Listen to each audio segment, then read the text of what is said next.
Les matinales de KPMG. Bonjour à toutes, bonjour à tous. Soyez les bienvenus sur les ondes de Radio KPMG. C'est un plaisir de vous retrouver aujourd'hui pour faire le tour de l'essentiel de l'actualité comptable et financière du mois. Nous sommes le mardi 7 juin 2022. Au micro, Laurent Chilet et Hélène Modicom. Bonjour Laurent. Bonjour Hélène, bonjour à tous. En ce printemps, les projets de normes de durabilité fleurissent et c'est pourquoi nous avons choisi de consacrer notre dossier du mois à ce thème. Oui Hélène, réchauffement climatique, décarbonation des activités, droits humains, conditions de travail, éthique dans la conduite des affaires, etc. Les questions ESG sont à la une de l'actualité économique. Et donc logiquement, les principaux régulateurs se sont saisis des sujets ESG. Oui, les FRAG en Europe, l'ISSB à l'international et la SEC aux États-Unis viennent de publier leurs projets de texte qui sont en consultation jusqu'à cet été. Les entreprises doivent faire entendre leur voix car l'avenir du rapport de durabilité se joue maintenant. C'est donc le bon moment d'évoquer ce sujet sur nos ondes. Pour ce faire, vous accueillerez Hélène, dans quelques instants, deux associés de KPMG France, expertes dans ce domaine, Anne Garance et Sarah Bagnon. Le dossier du mois. Depuis 2 ou 3 ans, les initiatives vertes fleurissent partout dans le monde. Un foisonnement légitime au vu de l'urgence climatique. Le rapport du GIEC, paru en avril dernier, confirme que nous devons agir vite et même très vite. États, entreprises, citoyens du monde, nous devons tous nous mobiliser pour sauver notre planète. Le Green Deal, c'est-à-dire l'engagement pris par l'Europe d'atteindre la neutralité carbone à horizon 2050, participe à ce flot d'initiatives, avec plusieurs dispositions réglementaires vertes. Au premier rang desquelles, le règlement sur la taxonomie européenne qui vise à encourager les investissements durables, la future directive CSRD qui concerne le reporting extra-financier en cours de normalisation par les FRAG en Europe. Au niveau international, l'ISSB réfléchit également à ces questions, sans oublier la SEC aux États-Unis. À tel point que les acteurs économiques peuvent être perdus dans le maquis de nouveaux textes ou de futurs nouveaux textes.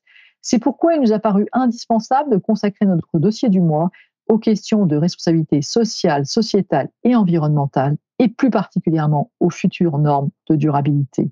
Nous le ferons aujourd'hui avec deux associés de KPMG France, Anne Garance, responsable des activités ESG, et Sarah Bagnon, responsable notamment de la doctrine ESG au sein de la direction technique. Bonjour mesdames. Bonjour Hélène, bonjour à toutes et à tous. Bonjour à toutes et à tous. Je m'adresse tout d'abord à vous, Anne Garance. En juillet 2021, vous aviez déjà évoqué à ce micro le foisonnement d'initiatives dans le domaine de ESG, que ce soit au niveau européen ou international. Où en sommes-nous aujourd'hui ? Les choses effectivement ont bien avancé en un an. L'Union européenne prépare actuellement une directive sur le devoir de diligence dont l'ambition serait de mieux gérer les risques sur l'ensemble de la chaîne de valeur de l'entreprise. Alors dans les domaines de la santé, de la sécurité, de l'environnement et bien entendu des droits humains. Des débats sont actuellement en cours sur la directive, sur la publication d'informations non financières, un projet de directive révisé appelé CSRD pour Corporate Sustainability Reporting Directive est sur le point de voir le jour. Autre initiative significative en Europe, les travaux de normalisation du reporting extra-financier portés par les FRAG qui sont en cours. Et enfin, au niveau international, la fondation IFRS a créé en novembre 2021 l'International Sustainability Standards Board, dont le président est Emmanuel Faber, l'ancien président de Danone. L'ISSB est chargé d'élaborer les normes extra-financières. Bref, les enjeux ESG sont au cœur des préoccupations françaises, européennes et aussi internationales. Et dans ce domaine, l'Europe a été pionnière et cherche à le rester. Justement, on a un peu le sentiment qu'une course de vitesse est engagée entre les normalisateurs. L'ISSB a publié fin avril 2022 ses 2 premiers projets de normes. L'EFRAG, dans la foulée, vient de publier ses 13 projets de normes, sans oublier la SEC. Est-ce à dire, Anne Garance, que tout se joue cette année en matière de normalisation extra-financière ? Oui, Hélène, 2022 est une année charnière pour les enjeux ESG et l'avenir du rapport de durabilité se joue donc maintenant. Les prochains mois seront donc déterminants pour la normalisation des informations qui y seront intégrées. Mais c'est normal, vous avez parlé en introduction du rapport du GIEC paru il y a quelques semaines. Il y a urgence à agir pour lutter contre le dérèglement climatique. Face à cette urgence, les régulateurs doivent aller vite et opérer de concert sans oublier les autres enjeux sociétaux que les entreprises doivent intégrer. En Europe, l'EFRAG avait annoncé la couleur fin 2021, mais a été devancé par l'ISSB ce printemps. L'ISSB dispose en effet de moyens et de ressources très importants. Cependant, il est bon de rappeler que ce sont les normes de l'EFRAG qui s'appliqueront aux entreprises européennes. Sachant que le calendrier prévoit que les normes européennes soient publiées à l'automne 2022, avec une date d'application au titre de 2023 ou au titre de 2024, si les délais sont repoussés. C'est pourquoi il est essentiel que les entreprises s'intéressent maintenant aux projets de normes, participent aux consultations en cours et fassent entendre leur voix. Venons-en justement à ces projets de normes sur le fond. La SEC a ouvert le bal, l'ISSB a suivi et l'EFRAG ferme le banc. Quelles sont les grandes lignes des projets de normes de la SEC et de l'ISSB, Sarah Bagnon, et pourquoi surtout faut-il s'y intéresser? Anne Garance l'a dit à l'instant, l'avenir du reporting de durabilité se joue maintenant. Et si nous évoquons ces 3 consultations publiques qui sont concomitantes, c'est parce que les commentaires de l'ensemble des acteurs façonneront les futures normes de durabilité et donc le reporting ESG. Et un des enjeux majeurs de ces 3 jeux de normes, c'est leur interopérabilité, c'est-à-dire leur capacité à fonctionner ensemble avec à la clé la simplification des processus de reporting. Pour les entreprises présentes à l'international, la question de l'interopérabilité est bien entendu cruciale. On va commencer dans l'ordre. Que faut-il retenir des consultations de la SEC, Sarah? Du côté américain, les propositions de la SEC cherchent à améliorer et standardiser les informations relatives au climat pour les investisseurs. Elles visent donc uniquement le E d'environnement et plus spécifiquement le climat et non le S ni le G. Elles concernent pratiquement toutes les sociétés cotées aux États-Unis. Et il est intéressant de noter que ces propositions comportent des informations à fournir à la fois dans le rapport de gestion, comme celle de l'EFRAG, et dans les notes annexes aux états financiers audités, et c'est une spécificité. Les informations quantitatives qui seront données dans les comptes seront auditées et soumises aux obligations de contrôle interne de la loi Sarbanes-Oxley. Dans le rapport de gestion, il y aura notamment des informations relatives au scope 1 et 2 des émissions de gaz à effet de serre, c'est-à-dire les émissions directes et les émissions indirectes de l'entreprise. Et ces informations seront à fournir dès 2023 ou 2024 selon la taille des émetteurs et soumises à vérification 1 an plus tard. La plupart des sociétés seront également amenées à communiquer sur les émissions de scope 3 si ces émissions sont importantes ou incluses dans un objectif de réduction des émissions de gaz à effet de serre. Ce qu'on appelle les émissions de scope 3, ce sont toutes les émissions indirectes qui se produisent dans la chaîne de valeur, à la fois en amont et en aval. Avec le risque que les investisseurs américains demandent les mêmes informations aux sociétés européennes. Qu'en est-il maintenant du côté de l'ISSB? De son côté, l'ISSB a pour objectif de créer une base de référence mondiale pour les rapports de durabilité, en privilégiant les attentes des investisseurs. L'idée sous-jacente, c'est de permettre aux juridictions nationales de s'appuyer sur ce référentiel pour le compléter au besoin avec des normes qui répondent à leurs spécificités nationales. Et donc pour ce faire, l'ISSB soumet actuellement à consultation 2 projets de normes. Le premier pose les exigences générales du reporting extra-financier, le cadre finalement dans lequel les entreprises communiqueront sur tous les sujets pertinents en matière de durabilité et pas seulement le climat.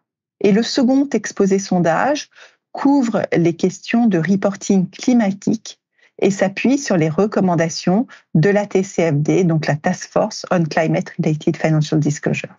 En termes de calendrier, ces propositions sont soumises à consultation jusqu'au 29 juillet 2022 et il est prévu que les normes soient publiées par l'ISSB d'ici la fin de l'année 2022. Quel est l'esprit des projets de normes préparés par l'ISSB ? Ces normes de l'ISSB ont pour objectif de donner des informations qui éclairent sur la façon dont les entreprises créent de la valeur à long terme. Elles privilégient les besoins d'information des investisseurs et pour cette raison, l'ISSB prend en compte les impacts de l'environnement, de la société sur l'entreprise, ce que nous appelons la matérialité financière.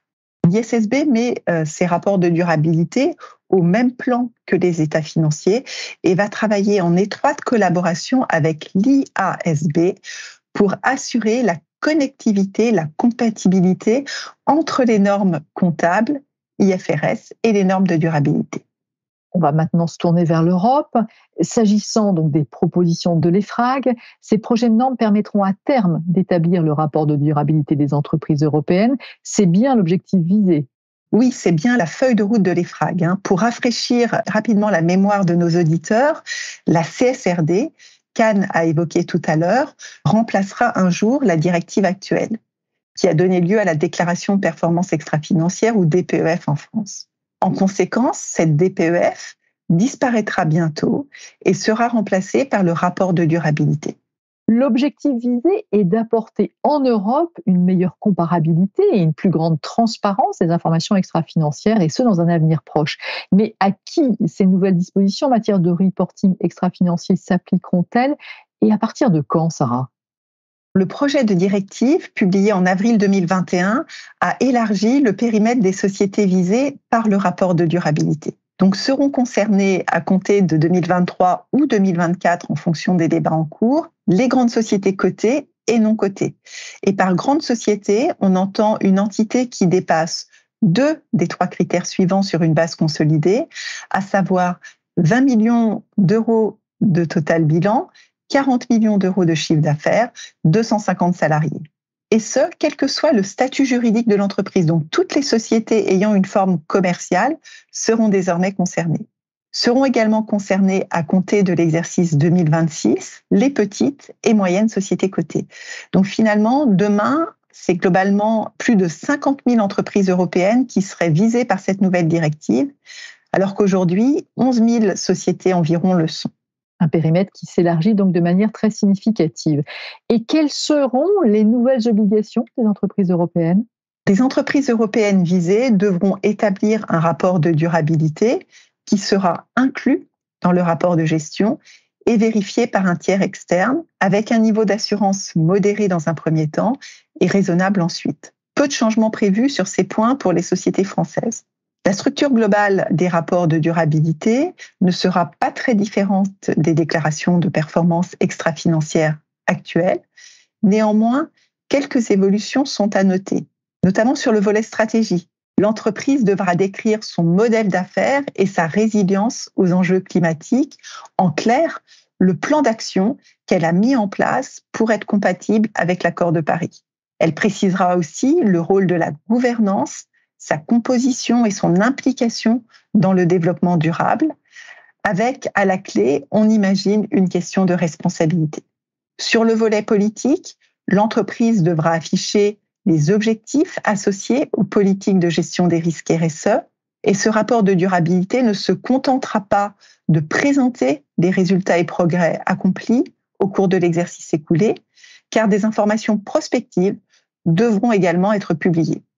Sur le fond, maintenant, la révolution, n'est-ce pas la normalisation du reporting extra-financier ? Oui, vous avez raison, Hélène. Le principal changement introduit par la normalisation réside dans le niveau de détail de l'information à fournir. L'information sur les impacts, risques et opportunités significatifs sera beaucoup plus granulaire qu'elle ne l'est aujourd'hui. Et pour comprendre ce niveau de détail, il faut savoir que les normes de reporting établies par l'EFRAG n'ont pas été établies à partir d'une page blanche. Nous sommes dans un exercice imposé. Le cadre est fixé par la directive CSRD et 2 concepts ont influé sur le niveau d'information à fournir. Le premier, c'est l'approche prescriptive retenue par la CSRD pour améliorer la qualité de l'information et qui s'appuie sur les meilleures pratiques et usages reconnus au plan international.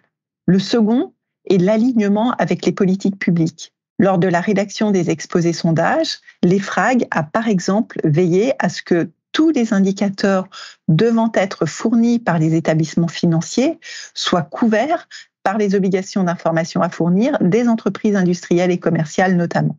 Voilà les changements sur le fond. Enfin, sur la forme, ce rapport de durabilité devra être digital. Il est prévu de mettre en place un processus de reporting électronique des informations extra-financières, à l'instar de ce qui est fait aujourd'hui avec le reporting ESEF pour le reporting financier. Et quelles seront les thématiques abordées dans ce rapport de durabilité ?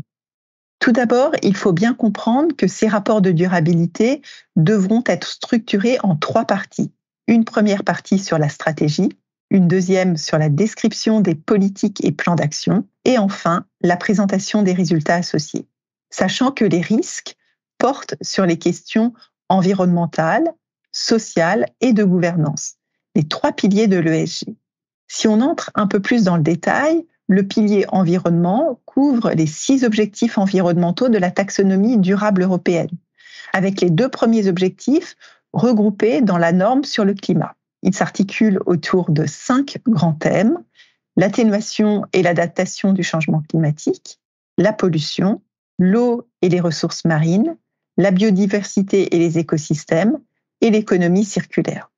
Dans le pilier social, les thématiques sont assez classiques: l'équité dans l'accès au marché du travail, les conditions de travail, les droits humains. Et ces questions sont analysées à 4 niveaux: au niveau de la main-d'œuvre de l'entreprise, de la chaîne de valeur, des communautés, ainsi que des consommateurs et utilisateurs finaux. Sous le G de gouvernance sont regroupés les sujets ayant trait à la personne morale, c'est-à-dire à la fois la gouvernance, la gestion des risques et le contrôle interne, et la conduite des affaires. Et c'est le pilier gouvernance qui évolue le plus. La question de l'éthique des affaires et des mesures anticorruption doit être désormais traitée par toutes les entreprises visées, cotées ou non cotées. Devront être également présentés les engagements politiques de l'entreprise et les activités de lobbying, ce qui est totalement nouveau. En vous écoutant, Sarah Bagnon, on comprend que les propositions de l'EFRAG sont très différentes de celles de l'ISSB. En soi, il est normal que des différences existent, car l'objectif des 2 organisations n'est pas le même. L'EFRAG répond à la commande de la Commission européenne. Pour sa part, l'ISSB n'a pas cette obligation. Autre grande différence, la stratégie globale de l'EFRAG est fondée sur 2 concepts clés de la CSRD.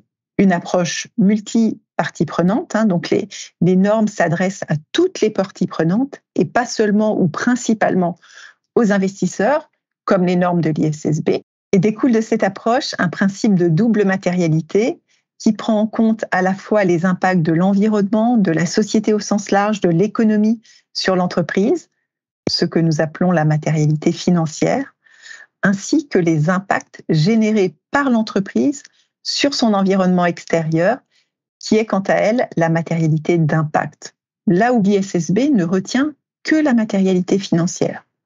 Et donc, il va falloir mettre à profit le temps de la consultation, ouvert jusqu'à fin juillet du côté de l'ISSB et début août pour l'EFRAG, pour tenter de rapprocher les 2 jeunes normes. Sur quel point, Sarah Bagnon, les entreprises doivent-elles faire entendre leur voix en particulier ? Oui, les entreprises doivent faire entendre leur voix. Tout d'abord, il faut le dire, un enjeu de cohérence et d'alignement des normes en minimisant les différences doit prévaloir. La mise en œuvre de ces normes aura des impacts en termes de ressources, de processus, d'outils et sur les systèmes d'information. Et pour les entreprises internationales, les difficultés seront amplifiées si les obligations d'information et les méthodologies ne sont pas compatibles. L'EFRAG et l'ISSB en sont conscientes et travaillent à l'interopérabilité de leurs propositions.